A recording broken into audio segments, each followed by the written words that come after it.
할렐루야. 지혜로운 사람들은 세상을 살아가면서 항상 이 세 가지 질문을 하면서 살아간다 그럽니다. 그 첫 번째가 나는 누구냐.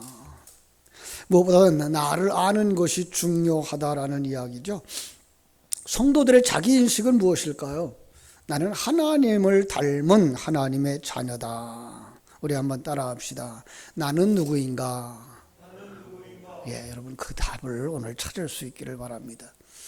현대인의 참 참된 지식은 바로 나를 아는 것에서부터 출발한다 그럽니다. 신학자 칼바르트는 이런 말을 했어요. 하나님을 아는 자만이 나를 알 수 있고 나를 아는 자만이 세상을 알 수 있다. 예, 아주 바람직한 말씀이죠. 하나님을 아는 자만이 인간 자기 자신을 안다라고 하는 얘기예요. 자기 자신을 아는 사람만이 다른 사람도 알 수 있고 세상도 알 수 있다는 거예요. 이것은 굉장히 깊은 이야기를 하고 있는 거예요. 이건 인본주의적인 사고는 아니고요. 하나님의 관점을 가지고 자기를 볼 수 있어야 되고 이웃을 볼 수 있어야 되고 이 우주 만물을 볼 수 있어야 된다라고 하는 이야기가 되겠습니다. 두 번째로 난 지금 무엇을 하고 있는가라는 질문을 하면서 산대요. 어떤 사람은 이걸 또 바꾸어 말아서 나는 지금 몇 살인가 라는 질문이라고 바꿨어요. 나이 모르는 사람이 어디 있겠어요. 그런데 그 나이 모르는 말은 무슨 얘기일까요? 나이에 걸맞는 삶을 살고 있는가 라는 질문을 하자는 것이지요. 그렇죠. 자기의 나이에 걸맞게 난 지금 무엇을 하고 있는가 라는 말이겠죠. 하나님을 아는 성도들, 하나님의 그 전능하심을 알고 하나님의 그 한치도 오차도 없는 섭리와 경륜 속에서 지금 자기 백성들을 만드시는 그 과정 속에 있으며 그 전능한 하나님이 허락하신 사명의 삶을 충실하게 살아가고 있는가를 점검하면서 나는 사명자의 삶을 살고 있는가라고 하는 질문이 될 것입니다. 다시 한번 따라할까요? 나는 사명자의 삶을 살고 있는가? 예, 그렇습니다. 세 번째는요, 앞으로 어떻게 될 것인가? 라는 질문을 한다 그래요. 자, 첫 번째는 뭐예요? 나는 누구인가? 두 번째로, 나는 지금 무엇을 하며 살고 있는가? 세 번째로, 앞으로 나는 어떻게 될 것인가? 10년 후에 내 모습은 어떤 모습일까? 20년 후에 내 모습은, 예. 참으로 이렇게 연세 드신 어른들의 모습을 이렇게 보면서 나는 이 세상이 끝난 다음에 어떤 사람으로 기억될 것인가를 이렇게 한번 좀 묵상했으면 좋겠다. 특별히 우리 신앙생활을 하는 사람들의 모습은 그래요. 이렇게 신앙생활을 하면서 후대들이 그죠? 다음 세대들이 내가 이 세상을 떠난 다음에 어떤 사람으로 나를 기억하고 있을 것인가라는 거죠. 그러기 위해서 어떻게 살아가야 될까요? 오늘 나는 충성스럽게 살아가야 되겠죠. 조금 더 준비하면은 나는 앞을 내다보고 준비하면서 사는가라는 질문이 될 거예요. 우린 뭘 준비해야 되죠? 천국의 삶을 준비하는 삶을 살아야 되겠죠. 그죠? 그냥 앞으로 나는 어떻게 살까요? 여러분은 앞으로 어디서 살 것 같아요? 천국에서 다 살게 되기를 주님의 이름으로 축원합니다. 창세기 3장으로 갑니다. 하나님께서 아담과 하와를 지으셨어요. 그들을 살 수 있는 에덴 동산 만들어 주셨죠. 정말 아름다운 동산, 모든 과목이 있어서 얼마든지 마음대로 먹을 수 있는 그런 과일들이 풍성한 이 천국을 상징하는 그런 곳이었어요. 정말 보기에도 아름답고 먹기에도 좋은 실과를 나게 하시고 거기에는 질병도 없었고요. 사람을 상하게 하는 것도 없었고요. 거기서 사는 사람들은 하나님을 창조주로 여기고 섬기면서 그저 하나님의 주인으로 알고 자기가 주권자가 아닌 모든 주권을 하나님께 드리고 순종하면서 하나님이 뭐라 하시면 예라고 순종하는 그런 삶을 살면서 행복을 느낄 줄 아는 그런 곳이었어요. 그런데 거기 가면 사단이 파고 들어오죠. 그죠? 하나님의 형상대로 인격을 가진 존재로 만들어진 인간 속에 내가 주인이 되고 싶은 마음을 이렇게 심어놓는 거예요. 내가 판단자가 되고 싶은 생각을 이렇게 심어놓은 거예요. 그리고 그렇게 되지 않으면 불평하고 원망하고 짜증내는 사람이 된 거죠. 이게 뭐예요? 사단에게 속은 거예요. 그죠? 그래서 사단이 그렇게 얘기하는 거예요. 야, 왜 하나님을 섬기면서 살아? 왜 하나님을 주인이라고 생각하고 살아? 하나님 보이지도 않는데. 보이는 세계에서는 너희들이 왕이야. 너희들이 주인이 될 수가 있어. 자, 그러면서 뭘 나타내요? 거기서 성경에 나와 있는 말대로는 선악과를 따먹도록 유도를 했다. 이 먹으면 네 눈이 밝아져서 하나님같이 되는 거야. 주권자가 되는 거야. 주인이 되는 거야. 그럼 마음대로 할 수 있어. 그렇게 된 거죠. 이 말을 들은 하와가 그만 선악과를 쳐다보는 순간에, 그죠? 그럴 듯도 하더라는 거예요. 뭐예요? 벌써 미혹된 거예요. 사단의 그 말을 듣고 귀를 기울이고 그러는 동안 사람이 거기에 빨려 들어간 거죠. 손뜻 손을 내밀어서 그 실과를 따먹습니다. 그 원리를 동의하는 겁니다. 그 사상을 받아들인 겁니다. 그렇게 생각하고 그렇게 살기로 마음먹은 사람이 된 겁니다. 이걸 뭐라 그래요? 타락이다.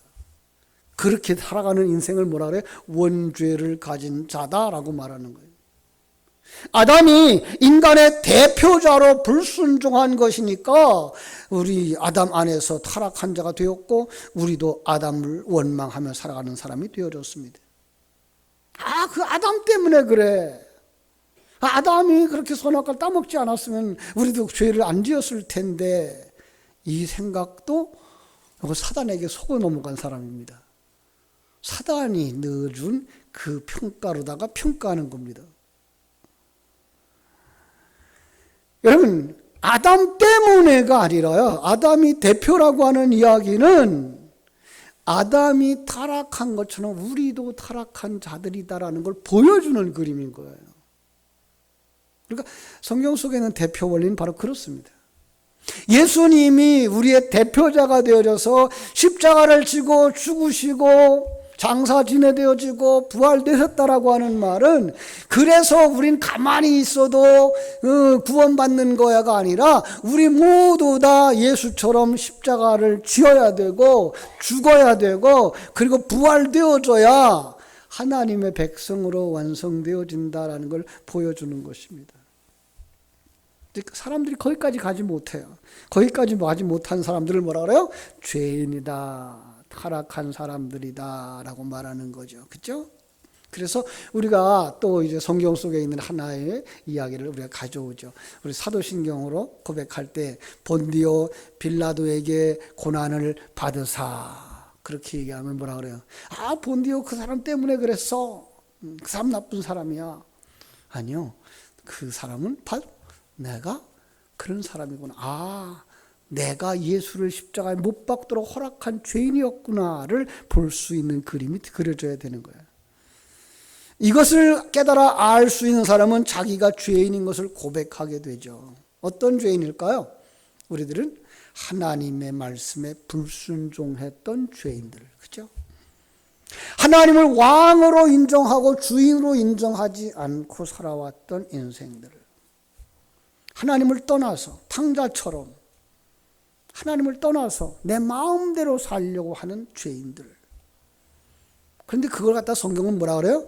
사단에게 속은 자들, 사단에게 먹힌 자들, 사단에게 종노릇하는 자들이라고 말하는 거예요.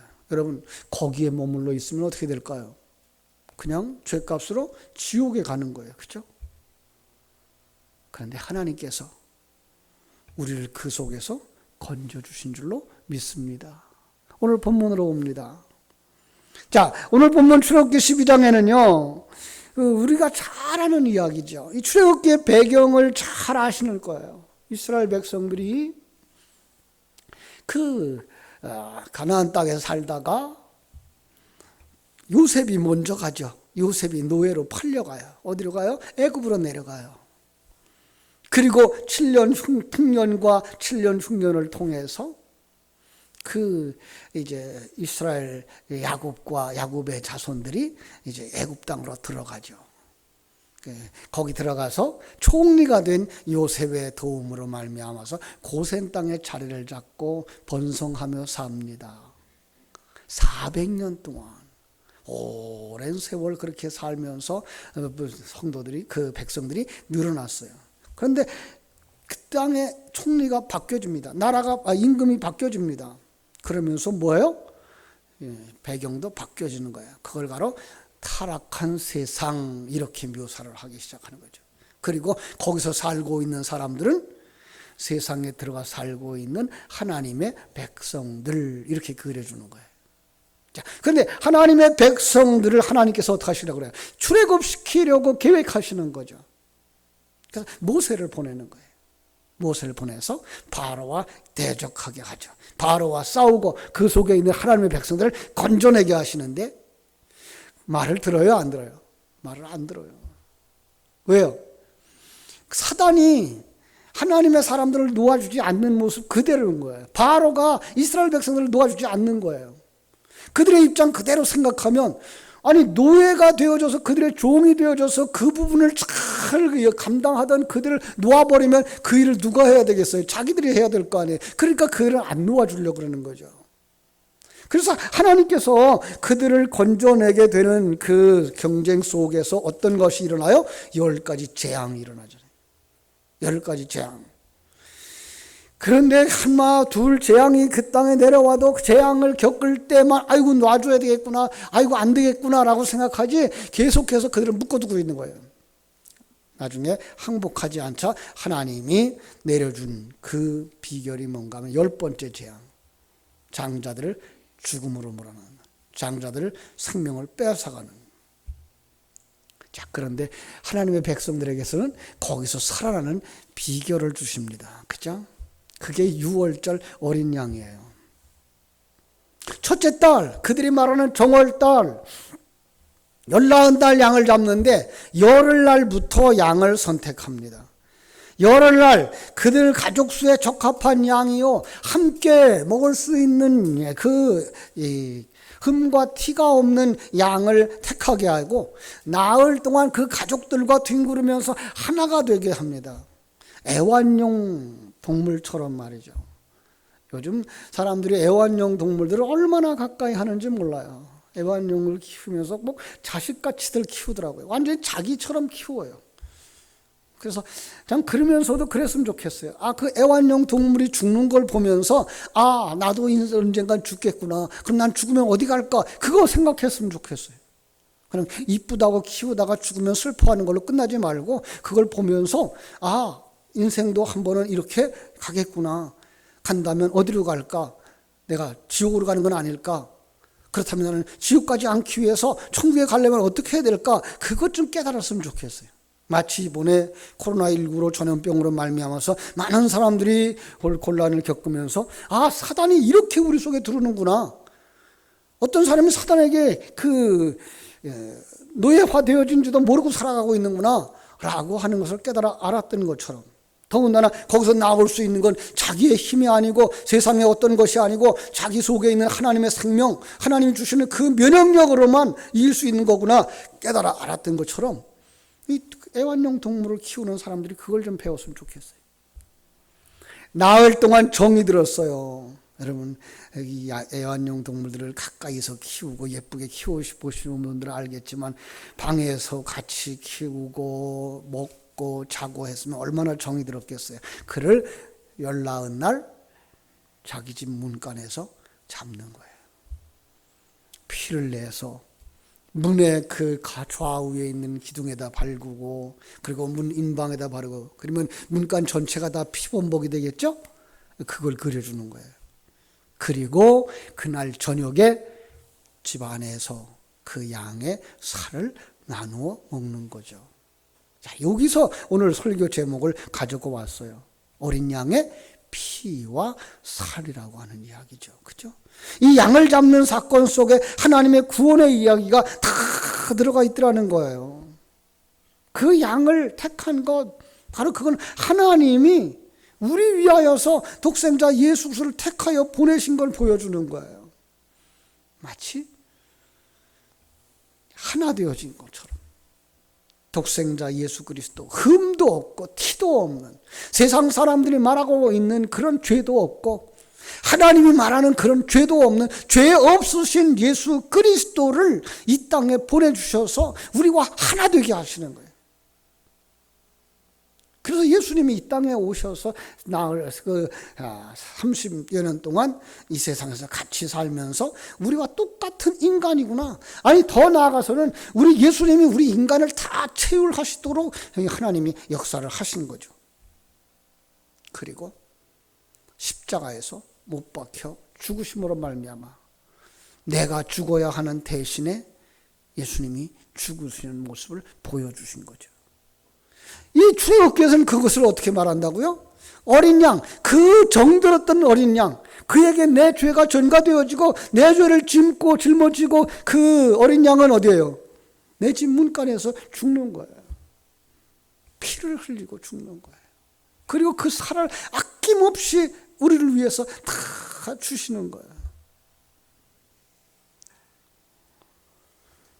여러분, 이스라엘 백성들은 해마다 이것을 습관적으로 이렇게 되새김질하면서 유월절 어린 양을 잡았어요. 그것이 의미가 무엇인지 까맣게 잃어버릴 즈음 되어졌을 때 하나님께서 예수님을 보내셔서 예수님을 그 제자들 속에다 보내시고 제자들에게 그걸 가르쳐 주었죠. 유월절 먹는 습관을 이 마태복음 26장에서 가르쳐 주었어요. 그 유월절을 먹던 그 자리에서 예수님이 일어나셔서 이번에는 떡을 떼시면서, 그죠? 떡을 떼시면서 뭐라고 말씀하셔요? 받아 먹으라. 이것은 너희를 위하여 찢어지는 나의 살이다. 받아 먹어라. 이것은 내가 너희를 위하여 흘리는 보배 피다. 말씀했던 거예요. 그 예수의 피를 바른 집, 그 예수의 살을 먹은 집, 출애굽기에서는 죽음의 사자가 그 밤에 내려와서 피 묻은 그 집을 넘어갔다 이렇게 말씀하고 있는 거예요. 다시 말하면 그 집 안에 있는 사람들은 그 피와 그 살을 먹음으로 말미암아 죽지 아니하고 살았다라고 하는 것입니다. 그런데 사람들은 생각하기를 출애굽 때 한 번이면 됐지, 2000년 전에 예수님이 한 번 돌아가신 거면 됐지, 왜 그걸 왜 반복해야 되죠? 라고 물었는데 그 질문에 대해서 바울은 고린도전서 11장 23절에서 이렇게 말씀하셨어요. 내가 너에게 전한 것은 주께 받은 것이니 곧 주 예수께서 잡히시던 밤에 떡을 가지사 축사하시고 떼어 이르시되 이것은 너희를 위하는 내 몸이니 이것을 행하여 나를 기념하라 하시고, 식후에 또한 그와 같이 잔을 가지사 이르시되 이 잔은 내 피로 세운 새 언약이니 이것을 행하여 마실 때마다 나를 기념하라 하셨으니 너희가 이 떡을 먹으며 이 잔을 마실 때마다 주의 죽으심을 오실 때까지 전하는 것이니라. 여기 강조하는 단어가 몇 개 있는데요. 그가 오실 때까지예요. 다시 말하면 여러분들이 천상에 올라갈 때까지예요. 그러면서 하신 말씀이 이것을 행하여라는 말, 나를 기념하라 하는 말이 그 헬라어에서는 현재 능동태 직설법으로 쓰여져 있어요. 우리 문법과는 좀 달라요. 헬라의 히브리어의 그 문법은 어떻죠? 그것은 바로 반복되어지고 지속되어지는 것으로예요. 그렇습니다. 그래서 우리는 이 성례식을 우리가 1년에 몇 차례씩 반복하면서 되새김질하는 거예요.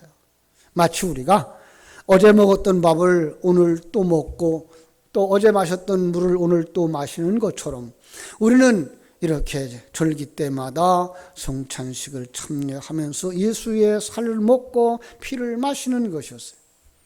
이렇게 말하니까 초대교회에서는 이상한 집단이다, 사람의 피를 먹는단다, 살을 마신다, 먹는단다, 이렇게 해서 모함을 했고 고난을 당했다 그럽니다. 상징이죠. 예표적인 것이고요. 자, 그래서 우리는 이렇게 성찬을 이렇게 나누면서 과거의 종교개혁자들이 가져왔던 그 종교 속에 그 성찬 예식에 관한 의식을 이렇게 생각해 볼 필요가 있습니다. 로마 천주교회들은 뭐라 그랬는가 하면 신부가 기도할 때에 이 떡이 살이 되어지고 그 잔이 피가 되어진다라고 그렇게 믿었던 화채설을 주장했죠. 그렇지는 않습니다. 루터는 뭐라고 주장을 했는가 하면 이것을 기념하라 했으니 예수 그리스도의 살을 상징하고 피를 상징하면서 생명의 말씀과 함께 해야 하고 성령의 기름 부음이 있어야 한다라고 얘기를 했어요. 거기다가 카이빈을 하나 더 붙였죠. 거기에는 영적인 임재가 있다. 예수님의 살과 피를 만져지듯이 느낄 수 있고 구원의 직접적인 연관성을 가지고 있어야 된다라고 이야기를 했습니다. 그렇습니다. 오늘 우리가 받는 떡과 잔을 이렇게 보시면서 나를 위하여서 채찍에 맞으시고 피 흘리시고 찢기시고 십자가에 못 박히신 그 예수 그리스도의 그 고난과 그 희생을 여러분들 묵상할 수 있었으면 좋겠습니다. 그리고 거기서 끝나지 아니하고 예수님은 죽으셨으며 그 죽으심으로 끝나지 아니하고 부활하셨다고 하는 사실. 그래서 그 살을 먹고 그 피를 마시는 자들은 뭐라 그런다고요? 오늘 요한복음 6장 53절로 57절은 이렇게 말씀하십니다. 내가 진실로 진실로 너희에게 이르노니 인자의 살을 먹지 아니하고 인자의 피를 마시지 아니하면 너희 속에 생명이 없느니라. 내 살을 먹고 내 피를 마시는 자는 영생을 가졌고 마지막 날에 내가 그를 다시 살리리니 내 살은 참된 양식이요 내 피는 참된 음료로다. 내 살을 먹고 내 피를 마시는 자는 내 안에 거하고 나도 그 안에 거하나니 살아계신 아버지께서 나를 살리심에 내가 아버지로 말미암아 사는 것 같이 나를 먹는 사람은 나로 말미암아 살리라. 사랑하는 여러분, 오늘 우리는 그래서 성찬에 참여하는 것입니다. 어떻게 조금 억제적인 말을 하나 더 한다 그러면 고의로 이 성찬을 참여하지 아니한다면 그 사람 속에는 생명이 없다라고 하시는 것이죠. 왜죠? 내 살은 참된 양식이고 내 피는 참된 음료이기 때문에 영적인 양식이요 영적인 목마름을 해결하는 음료인 것입니다. 성찬에 그 떡과 잔을 받는 그 사람 안에 예수님이 거하신다라고 분명하게 말씀하고 계시기 때문입니다. 그리고 그 사람은 나로 말미암아 살 것이다 라고 말합니다. 사랑하는 여러분, 이제 우리의 생애의 마지막은 어떻게 될까요? 요한복음 5장 24절이 말씀합니다. 내가 진실로 진실로 너에게 이르노니 내 말을 듣고 또 나 보내신 이를 믿는 자는 영생을 얻었고 심판에 이르지 아니하나니 사망에서 생명으로 옮겼느니라. 이루적이지 아니하고 단회적이지 아니하는, 그죠? 지속적으로 이 일을 해야 되는 거예요. 그래서 우리 교회는 1년에 몇 차례 성찬 예식을 베풀고 있는데 꼭 참석하셔야 되는 거예요. 더 나아가서 진정한 예수의 살, 예수의 피를 담은 진리를 예배를 통해서 먹고 마시는 삶, 예배의 삶을 살아야 되는 줄로 믿습니다. 그렇게 진리의 말씀을 받고 되새김질하며 찬양하고 기도하고 결단하는 예배를 통해 영적인 힘을 얻고 사단의 공격으로부터 그리고 세속화의 전염병으로부터 이기고 승리하는 자가 되는 줄로 믿습니다. 우리 포리교회 당회는 장로님들과 또 목사님들로 구성되어 있지 않습니까? 여러분들의 신앙의 회복을 위해서 지난 부활절에 가지지 못한 성찬 예식을 오늘 베풀고자 결정을 하고 이렇게 성찬 예식 앞에 서서 말씀을 나누게 된 것입니다. 우리 종교개혁자들의 사고처럼 진정한 성찬을 성찬되게 하기 위해서 우리는 지난주부터 광고했어요. 준비합시다. 마음을 다해서 준비하고 깨끗한 몸을 준비하고 정성을 다해서 참여하시면 거기 담아주신 깊은 하나님의 사랑, 하나님의 그 큰 계획, 우리가 죽을 수밖에 없었던 그 죄인이었다는 사실을 깊이 깨달아 알고 거기서부터 벗어나 새 생명을 가지고 새 소망을 가지고 새 가치관을 가지고 살아가는 새 사람의 삶, 그것으로 말미암아 성장하고 성숙시켜 주시는 예수의 피와 예수의 살을 말씀을 통하여 주시듯 늘 우리는 그 말씀을 듣는데 그것이 얼마나 소중한 것인가를 성찬 예식을 통해서 더 깊이 깨달아 느낌으로 오고, 그죠? 느낌으로 오고, 우리 신앙생활이 추상적이지 아니하고 실제적인 느낌으로, 그 실제적으로 결과가 영생함으로 나타나지는 귀한 성찬인 것을 깨달아 알고 마음을 다해서 참여할 때 우리 주님께서 이 성찬에 담아주신 깊은 은혜를 여러분의 삶 모두에게 허락해 주실 줄로 믿습니다.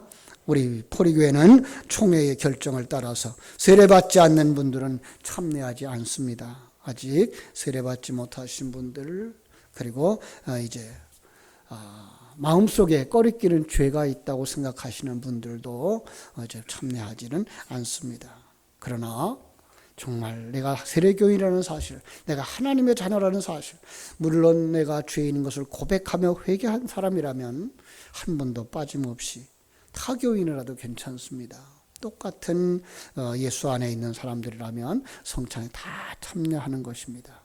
우리 장로님 나오셔서 이렇게 도와주시기를 바랍니다.